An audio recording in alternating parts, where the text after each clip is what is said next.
The Doctrine of the New Jerusalem Concerning Faith. Chapter 1.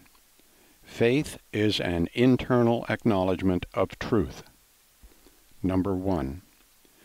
At the present day, the term faith is taken to mean the mere thought that the thing is so, because the Church so teaches, and because it is not evident to the understanding.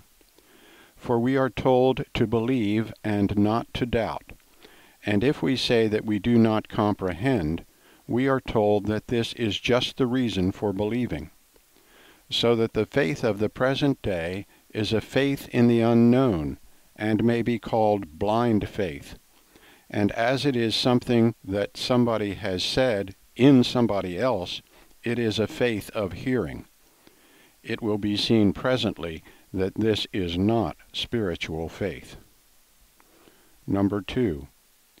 Real faith is nothing else than an acknowledgement that the thing is so because it is true. For one who is in real faith thinks and says, "This is true, and therefore I believe it." For faith is of truth, and truth is of faith. If such a person does not see the truth of a thing, he says, "I do not know whether this is true, and therefore as yet I do not believe it. How can I believe what I do not intellectually comprehend? Perhaps it is false." Number 3. But a common remark is that no one can comprehend spiritual or theological matters because they are supernatural. Spiritual truths, however, can be comprehended just as well as natural ones. And even if they are not clearly comprehended, still, as soon as they are heard, it is possible to perceive whether they are true or not. This is especially the case with those whose affection is excited by truths. I have been permitted to know this by much experience. I have been permitted to speak with the uneducated, with the dull-minded, and with the utterly senseless, as also with persons who had been in falsities, and those who had been in evils, all born within the Church, and who had heard somewhat about the Lord and about faith and charity. And I have been permitted to tell them certain secrets of wisdom, and they comprehended everything and acknowledged it. At the time, however, they were in that light of the understanding which every human being possesses, and felt withal the pride of being thought intelligent. All this happened in my intercourse with spirits. Many others who were with me were hereby convinced that spiritual things can be comprehended just as well as natural, that is, when they are heard or read. But comprehension by the man himself, when thinking from himself, is by no means so easy. The reason spiritual things can be comprehended is that in respect to the understanding, a man may be uplifted into the light of heaven, in which light none but spiritual things appear, and these are the truths of faith. For the light of heaven is spiritual light. Number 4. This then is the reason why those who are in the spiritual affection of truth possess an internal acknowledgement of truth. As the angels are in this affection, they discard the dogma that the understanding must be kept in obedience to faith, and say, "What is this? Believing when you do not see whether the thing is true?" And if somebody says that still it is to be believed, they reply, "Do you consider yourself the deity that I am bound to believe you? Or do you think me mad enough to believe a statement in which I do not see the truth? Cause me to see it." Thereupon the dogmatizer betakes himself elsewhere. The wisdom of the angels consists solely in this, that they see and comprehend everything they think about. Number 5. A spiritual idea, about which few know anything, inflows into those who are in the affection of truth, and inwardly tells them that what they hear or read is true or is not true. In this idea are those who read the word in enlightenment from the Lord. To be in enlightenment is nothing else than to be in the perception and in the consequent internal acknowledgement that this or that is true. These are they who are called the taught of Jehovah, in Isaiah chapter 54 verse 13 and in John chapter 6 verse 45, and of whom it is said in Jeremiah, "Behold, the days come that I will make a new covenant. This shall be the covenant. I will put my law in their inward parts, and upon their heart will I write it. And they shall teach no more every man his companion, or every man his brother, saying, Know Jehovah, for they shall all know me." Number 6. From all this it is evident that faith and truth are a one. For this reason the ancients, who from their affection for truths thought more about them than the men of our time, instead of saying faith, were accustomed to say truth. For the same reason, also, truth and faith are one word in the Hebrew language, namely, Amunah or Amen. Number 7. The reason the term faith is used by the Lord in the Gospels and Revelation is that the Jews did not believe it to be true that he was the Messiah foretold by the prophets. And where truth is not believed, there faith is spoken of. But still, it is one thing to have faith and believe in the Lord, and another to have faith and believe in someone else. The difference will be explained below. Number 8. Faith, separated from truth, came in and took possession of the church along with the papal dominion, because the chief safeguard of that religion was ignorance of truth. For this reason they also forbade the reading of the word, for otherwise they could not have been worshipped as deities, nor could their saints have been invoked, nor idolatry instituted to such an extent that dead bodies, bones, and sepulchres were regarded as holy and made use of for purposes of gain. From this it is evident what enormous falsities a blind faith can bring into being. Number 9. Blind faith survived later with many of the Reformed, because they had separated faith from charity. For they who separate these two must needs be in ignorance of truth, and they will give the name of faith to the mere thought that the thing is so, quite apart from any internal acknowledgement. With these also, ignorance is the safeguard of dogma, for so long as ignorance bears sway, together with the persuasion that theological matters transcend comprehension, they can speak without being contradicted, and it can be believed that their tenets are true, and that they themselves understand them. Number 10. The Lord said to Thomas, "Because thou hast seen me, thou hast believed. Blessed are they that do not see and yet believe." This does not mean a faith separated from the internal acknowledgement of truth, but that they are blessed who do not, like Thomas, see the Lord with their eyes, and yet believe in his existence, for this is seen in the light of truth from the Word. Number 11. As the internal acknowledgement of truth is faith, and as faith and truth are a one, as was said above, it follows that an external acknowledgement without an internal one is not faith, and also that a persuasion of what is false is not faith. An external acknowledgement without an internal one is a faith in what is unknown, and a faith in what is unknown is mere memory knowledge, which, if confirmed, becomes persuasion. They who are in such knowledge and persuasion think a thing true because somebody has said so, or they think it is true from their having confirmed it. And yet what is false can be confirmed just as well as what is true, and sometimes better.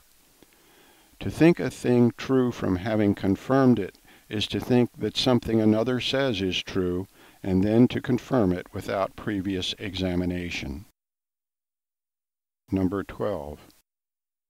If anyone should think within himself, or say to someone else, "Who is able to have the internal acknowledgement of truth which is faith?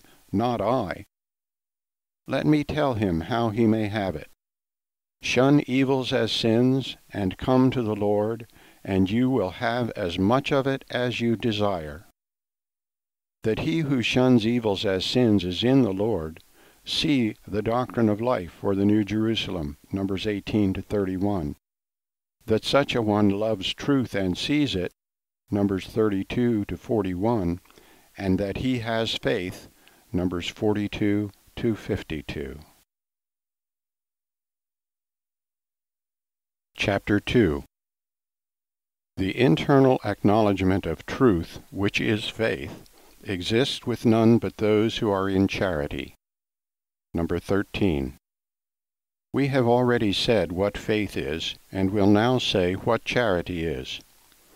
In its origin or beginning, charity is the affection of good, and as good loves truth, the affection of good produces the affection of truth, and through it the acknowledgement of truth, which is faith.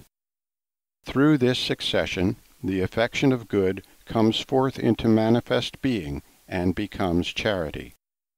This is the progressive advance of charity from its origin, which is the affection of good, through faith, which is the acknowledgement of truth, to its final end in view, which is charity. The final end is the doing. And this shows how love, here the affection of good, produces faith, which is the same thing as the acknowledgement of truth, and through this produces charity, which is the same thing as the working of love through faith. Number 14. More clearly, good is nothing but use, so that in its very origin charity is the affection of use, and as use loves the means, the affection of use produces the affection of the means, and from this the knowledge of them, and through this progression the affection of use comes forth into manifest being and becomes charity. Number 15. The progression of these things is precisely like that of all things of the will through the understanding into bodily acts. The will brings forth nothing from itself apart from the understanding, nor does the understanding bring forth anything from itself apart from the will. In order that anything may come forth into manifest being, the two must act in conjunction. Or what is the same, affection, which belongs to the will, brings forth nothing from itself except by means of thought, which is of the understanding, the converse also being true. For in order that anything may come forth into manifest being, the two must act in conjunction. For consider, if you take away from thought all affection belonging to some love, can you exercise thought? Or if from the affection you take away all thought, are you then able to be affected by anything? Or, what is much the same, if you take away affection from thought, can you speak anything? Or if you take away thought or understanding from affection, can you do anything? It is the same with charity and faith. Number 16. All this may be illustrated by comparison with a tree. The prime source of a tree is a seed, and in this there is an endeavor to bring forth fruit. This endeavor, roused to activity by heat, brings forth first a root, and then from that a stem or stalk with branches and leaves, and at last the fruit. And in this way the endeavor to bear fruit comes forth into manifest being.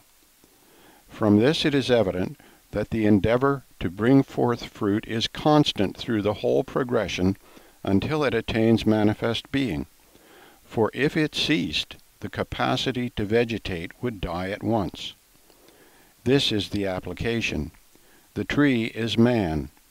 In him the endeavor to bring forth the means is from his will in his understanding. the stem or stalk with branches and leaves, in him are the instrumental means and are called truths of faith. The fruits which in the tree are the ultimate effects of the endeavor to bear fruit, in man are uses, and in these his will comes forth into manifest being. From this it may be seen that the will to bring forth uses by means of the understanding is constant through the whole progression until it comes into manifest being. Concerning the will and the understanding and their conjunction, see the Doctrine of Life for the New Jerusalem, number 43. Number 17.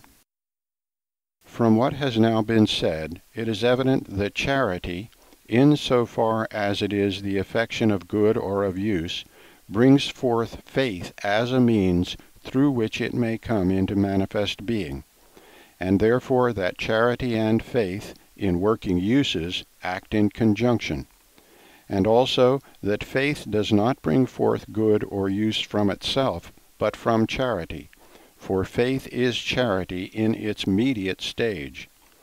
It is therefore a fallacy that faith brings forth good as a tree does its fruit. The tree is not faith. The tree is the man himself. Number 18. Be it known that charity and faith make a one, as do the will and the understanding. For charity is of the will, and faith is of the understanding. And in the same way, that charity and faith make a one as do affection and thought, because affection is of the will, and thought is of the understanding. And also that charity and faith make a one as do good and truth, because good is of affection which belongs to the will, and truth is of thought which belongs to the understanding. In a word, charity and faith make a one as do essence and form, because charity is the essence of faith, and faith is the form of charity. This shows that faith without charity is like a form without an essence, which is not anything at all, and that charity without faith is like an essence without a form, which likewise is not anything at all. Number 19.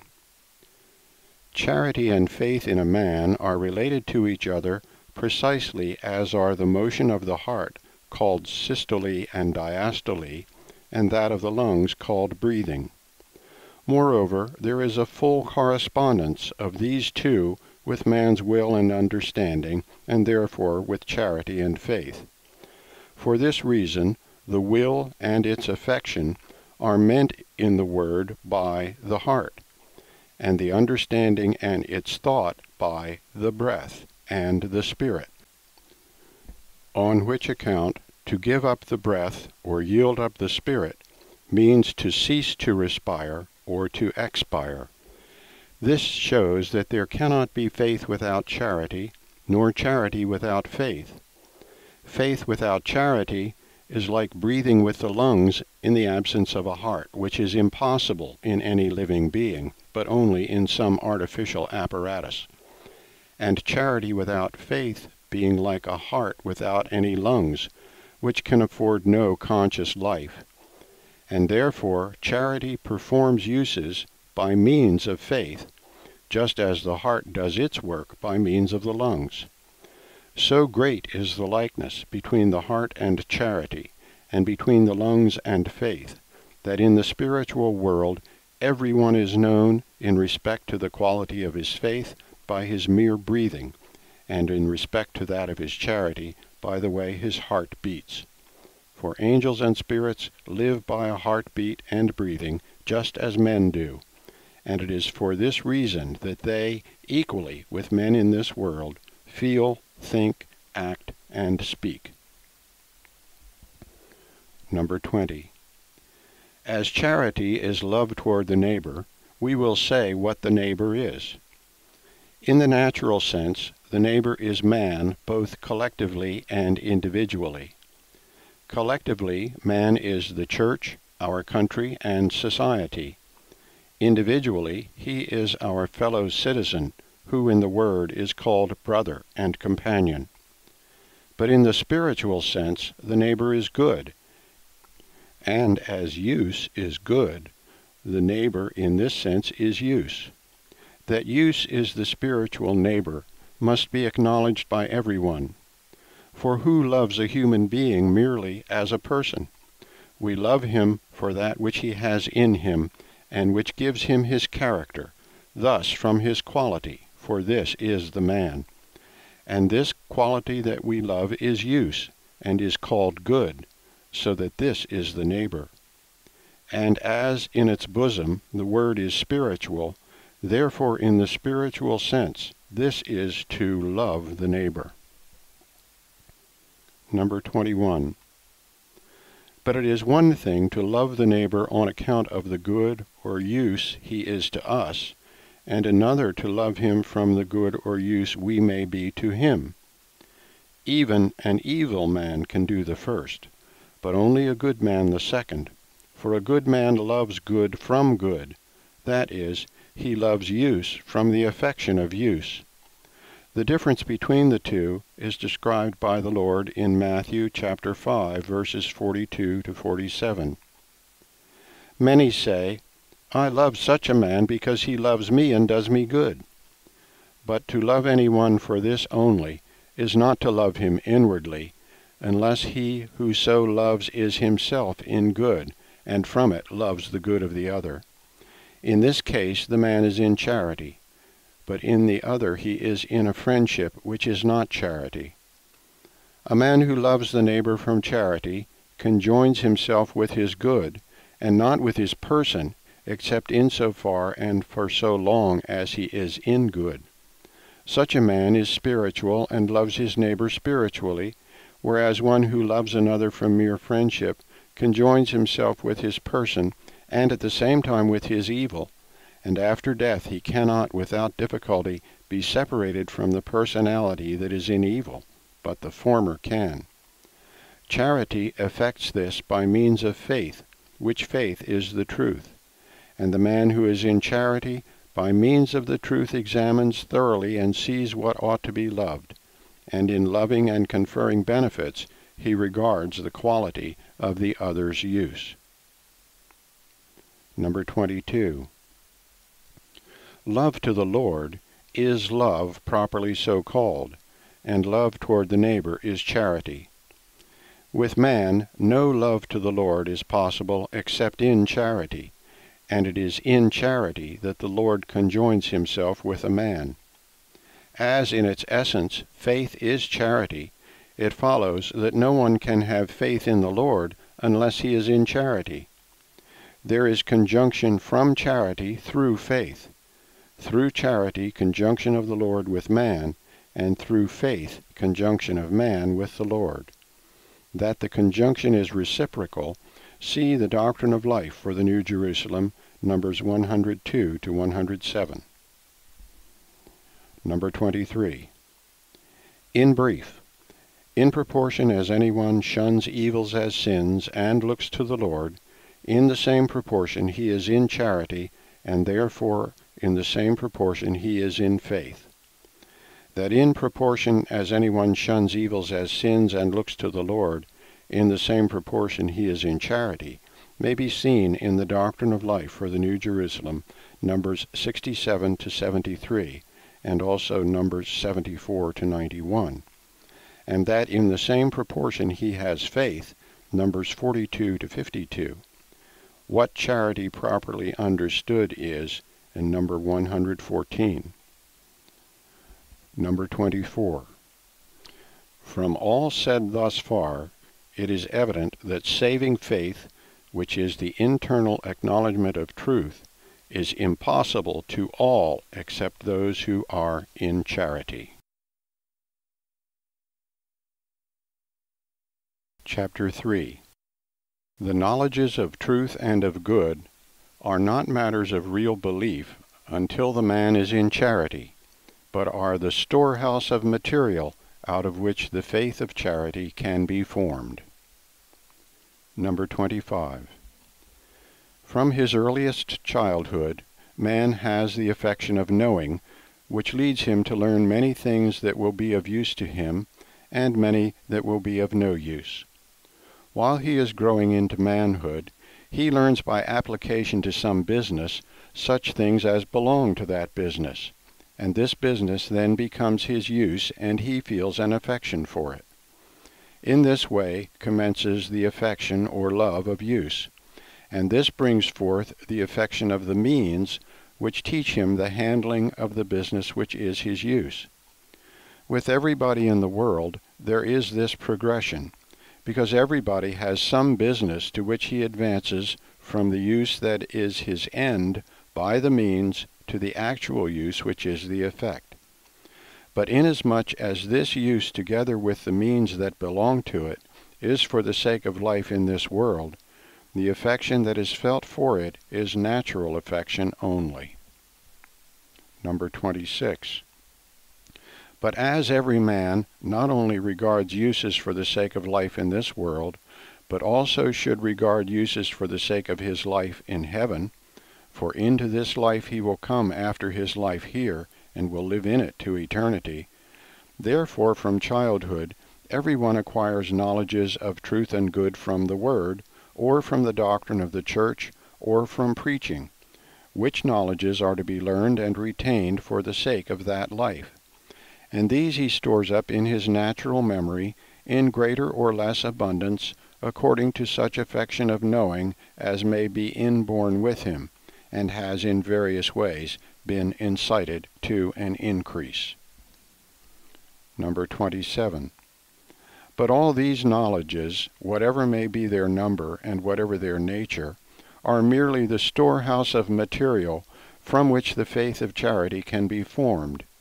And this faith cannot be formed except in proportion as the man shuns evils as sins. If he shuns evils as sins, then these knowledges become those of a faith that has spiritual life within it. But if he does not shun evils as sins, then these knowledges are nothing but knowledges, and do not become those of a faith that has any spiritual life within it. Number 28. This storehouse of material is in the highest degree necessary, because faith cannot be formed without it. For the knowledges of truth and good enter into faith and make it, so that if there are no knowledges, faith cannot come forth into being, for an entirely void and empty faith is impossible. If the knowledges are scanty, the faith is consequently very small and meager. If they are abundant, the faith becomes proportionally rich and full. Number 29. Be it known, however, that it is knowledges of genuine truth and good that constitute faith, and by no means knowledges of what is false, for faith is truth, and as falsity is the opposite of truth, it destroys faith. Neither can charity come forth into being where there are nothing but falsities. For, as before said, charity and faith make a one, just as good and truth make a one. From all this it follows that an absence of knowledges of genuine truth and good involves an absence of faith, that a few knowledges make some faith, and that many knowledges make a faith which is clear and bright in proportion to their abundance. Such as is the quality of a man's faith from charity, such is the quality of his intelligence. Number 30. There are many who possess no internal acknowledgement of truth, and yet have the faith of charity. These are they who have had regard to the Lord in their life, and from religion have avoided evils, but have been prevented from thinking about truths by worldly cares and by their businesses, as well as by a lack of truth on the part of their teachers. But inwardly, that is, in their spirit, they still are in the acknowledgement of truth, because they are in the affection of it, and therefore after death, when they become spirits and are instructed by angels, they acknowledge truths and receive them with joy. Very different is the case with those who have had no regard to the Lord in their life, and have not from religion avoided evils. Inwardly, that is, in their spirit, they are in no affection of truth, and consequently are in no acknowledgment of it, and therefore after death, when they become spirits and are instructed by angels, they are unwilling to acknowledge truths and consequently do not receive them. For evil of life inwardly hates truths, whereas good of life inwardly loves them. Number 31. Knowledges of good and truth that precede faith appear to some to be things of faith or real belief, but still they are not. Their thinking and saying that they believe is no proof that they do so, and neither are such knowledges things of faith, for they are matters of mere thought that the case is so, and not of any internal recognition that they are truths. And the faith or belief that they are truths, while it is not known that they are so, is a kind of persuasion quite remote from inward recognition. But as soon as charity is being implanted, these knowledges become things of faith, but no further than as there is charity in the faith. In the first state, before charity is felt, faith appears to them as though it were in the first place, and charity in the second. But in the second state, when charity is felt, faith betakes itself to the second place, and charity to the first. The first state is called reformation, and the second regeneration. In this latter state, a man grows in wisdom every day, and every day good multiplies truths and causes them to bear fruit. The man is then like a tree that bears fruit, and inserts seeds in the fruit, from which come new trees, and at last a garden. He then becomes truly a man, and after death an angel, in whom charity constitutes the life and faith the form, beautiful in accordance with the quality of the faith. But his faith is then no longer called faith, but intelligence. From all this it is evident that the whole sum and substance of faith is from charity, and nothing of it from itself, and also that charity brings forth faith, and not faith charity. The knowledges of truth that go before are like the store in a granary, which does not feed a man unless he is hungry, and takes out the grain. Number 32. We will also say how faith is formed from charity. Every man has a natural mind and a spiritual mind, a natural mind for the world and a spiritual mind for heaven. In respect to his understanding, man is in both minds, but not in respect to his will, unless he shuns and is averse to evils as sins. When he does this, his spiritual mind is opened in respect to the will also, and when it has been opened, there inflows from it into the natural mind spiritual heat from heaven, which heat in its essence is charity, and gives life to the knowledges of truth and good in the natural mind, and out of them it forms faith. The case here is just as it is with a tree, which does not receive any vegetative life until heat inflows from the sun, and conjoins itself with the light, as takes place in springtime. There is also a full parallelism between the quickening of man with life and the growing of a tree, in this respect, that the latter is effected by the heat of this world, and the former by the heat of heaven. It is for this reason also that man is so often likened by the Lord to a tree. Number 33. From these few words it may be considered settled that the knowledges of truth and good are not really things of faith until the man is in charity, but that they are the storehouse of material out of which the faith of charity can be formed.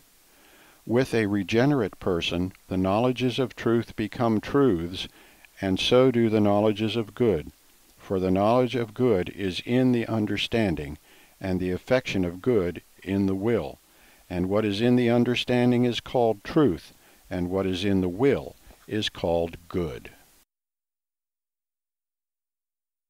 Chapter 4. The Christian Faith in its Universal Idea or Form. Number 34.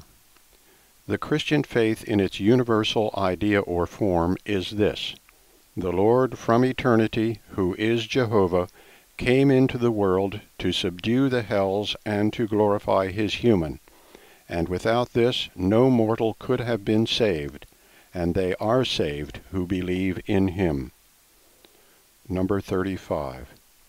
It is said, in the universal idea or form, because this is what is universal of the faith, and what is universal of the faith is that which must be in all things of it, both in general and in particular. It is a universal of the faith that God is one in person and in essence, in whom is the Trinity, and that the Lord is that God. It is a universal of the faith that no mortal could have been saved, unless the Lord had come into the world. It is a universal of the faith that he came into the world in order to remove hell from man, and he removed it by combats against it and by victories over it. Thus he subdued it, and reduced it into order and under obedience to himself. It is also a universal of the faith that he came into the world in order to glorify the human which he took upon him in the world, that is, in order to unite it to the all-originating divine. Thus to eternity does he hold in order and under obedience to himself hell subjugated by himself. And inasmuch as neither of these mighty works could have been accomplished except by means of temptations even to the uttermost of them, which was the passion of the cross, he therefore underwent this uttermost temptation. These are the universals of the Christian faith concerning the Lord. Number 36. The universal of the Christian faith on the part of man is that he believe in the Lord, for through believing in him there is effected conjunction with him, by which comes salvation. To believe in him is to have confidence that he will save, and as no one can have this confidence except one who lives aright, therefore this also is meant by believing in him. Number 37. These two universals of the Christian faith have already been treated of specifically. The first, which regards the Lord, in the doctrine of the New Jerusalem concerning the Lord, and the second, which regards man, in the doctrine of life for the New Jerusalem. It is therefore unnecessary to discuss them further here. Chapter 5. The faith of the present day in its universal idea or form. Number 38. The faith of the present day in its universal idea or form is this: God the Father sent his Son to make satisfaction for mankind, and for the sake of this merit of the Son he is moved to compassion, and save those who believe this, or according to others, saves those who believe this and at the same time do good works. Number 39. But in order that the character of this faith may be seen more clearly, I will adduce in their order the various things which it maintains. The faith of the present day maintains that, first, God the Father and God the Son are two, and both are from eternity. Second, God the Son came into the world by the will of the Father to make satisfaction for mankind, who otherwise would have perished in eternal death by the divine justice, which they also call avenging justice. Third, the Son made satisfaction by fulfilling the law and by the passion of the cross. Fourth, the Father was moved to compassion by these deeds of the Son. Fifth, the Son's merit is imputed to those who believe this. Sixth, this imputation takes place in an instant, and therefore it may take place, if not before, in life's last moments. Seventh, there is some measure of temptation and deliverance thereupon through this faith.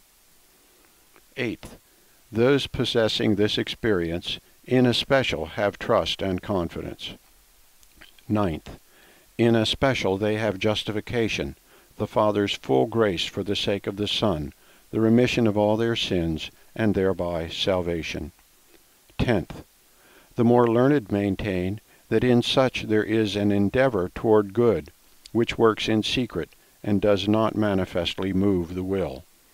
Others maintain a manifest working. Both classes hold that it is by the Holy Spirit.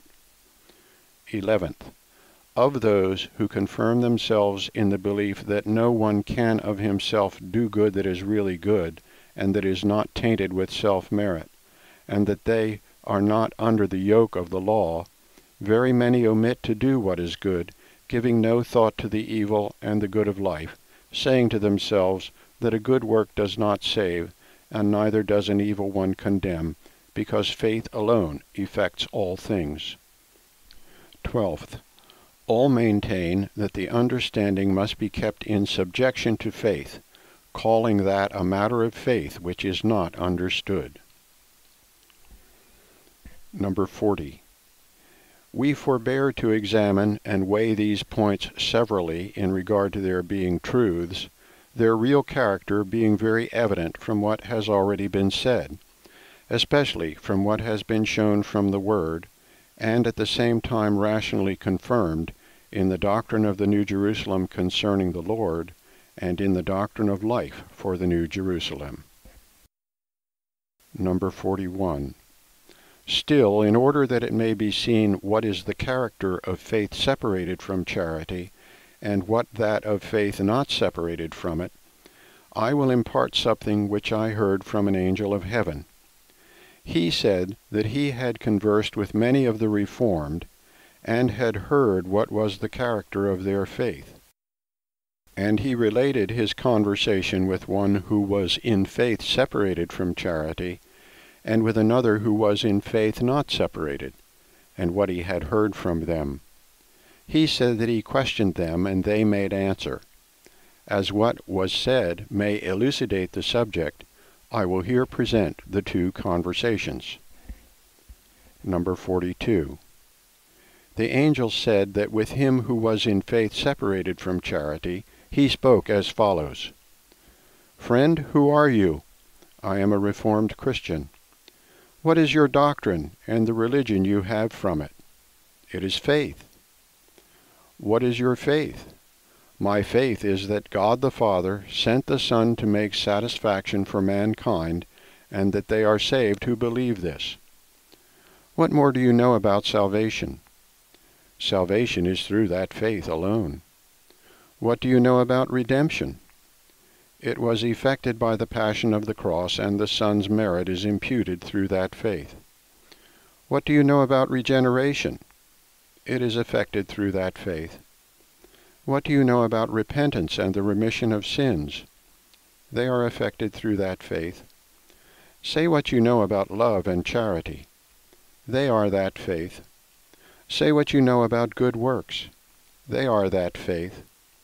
Say what you think about all the things commanded in the Word. They are in that faith. There is nothing then that you are to do? What is there for me to do? I cannot of myself do good that is really good. Can you have faith of yourself? I cannot. How then is it possible for you to have faith? That I do not inquire into. I am to have faith. Finally the angel said, Surely you know something more than this about salvation. He replied, What more is there for me to know, seeing that salvation is obtained through that faith alone? Then the angel said, You answer like a fifer who sounds only one note. I hear of naught but faith. If that is all you know nothing. Depart, and behold your associates. So he departed, and came upon his associates in a desert where there was no grass. He asked why that was so, and was told that it was because there was nothing of the church in them. Number 43. With the one who was in faith not separated from charity, the angel spoke as follows. Friend, who are you? I am a Reformed Christian. What is your doctrine and the religion you have from it? Faith and charity. These are two things. They cannot be separated. What is faith? To believe what the Word teaches. What is charity? To do what the Word teaches. Have you only believed these things, or have you also done them? I have also done them. The angel of heaven then looked at him and said, My friend, come with me and dwell with us.